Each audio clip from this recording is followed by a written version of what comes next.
Russia ఎంత dangerous country అంటే ఆ దేశం పైన ఫుల్ ఫ్లెడ్జ్గా యుద్ధం చేయడానికి ఎవరు కూడా డేర్ చేయరు, నాట్ ఈవెన్ అమెరికా.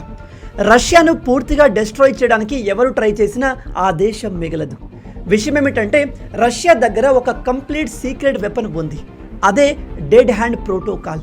దీన్ని కోల్డ్ వార్ సమయంలో సోవియట్ యూనియన్ డెవలప్ చేసింది.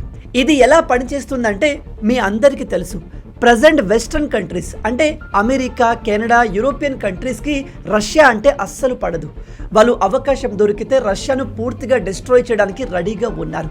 కానీ ఆ పని చేయడానికి వీళ్ళు డేర్ చేయరు. ఎందుకంటే ఒకవేళ అమెరికా అండ్ యూరోపియన్ కంట్రీస్ అన్నీ కలిసి రష్యా పైన ఒక్కసారిగా న్యూక్లియర్ అటాక్ చేసి రష్యాలో ఉన్న మిలిటరీ మొత్తాన్ని నాశనం చేసి పుతిన్తో పాటు మిలిటరీ లీడర్స్ అందరినీ చంపేసినప్పటికీ రష్యా ఈ యూరోపియన్ కంట్రీస్ అన్నిటినీ ఇంక్లూడింగ్ అమెరికాను కూడా నాశనం చేయగలదు.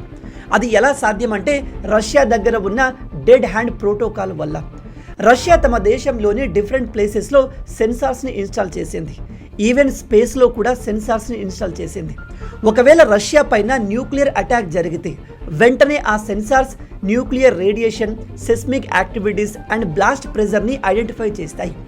రష్యా పైన న్యూక్లియర్ అటాక్ జరిగి ఆ దేశంలోని లీడర్స్ అందరూ చనిపోయారని తెలిసిన వెంటనే ఆటోమేటికల్లీ రష్యా తన అండర్ గ్రౌండ్ బంకర్లో దాచిపెట్టిన న్యూక్లియర్ మిసైల్స్ అన్నిటినీ యాక్టివేట్ చేస్తుంది.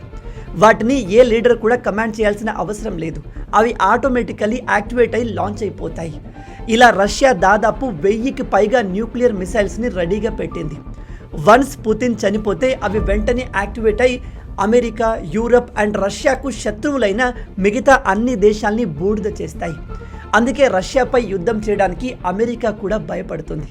సింపుల్గా చెప్పాలంటే రష్యాకు ఏమైనా అయితే ఈ డెడ్ హ్యాండ్ ప్రోటోకాల్ ప్రపంచం మొత్తాన్ని బూడిద చేయగలదు.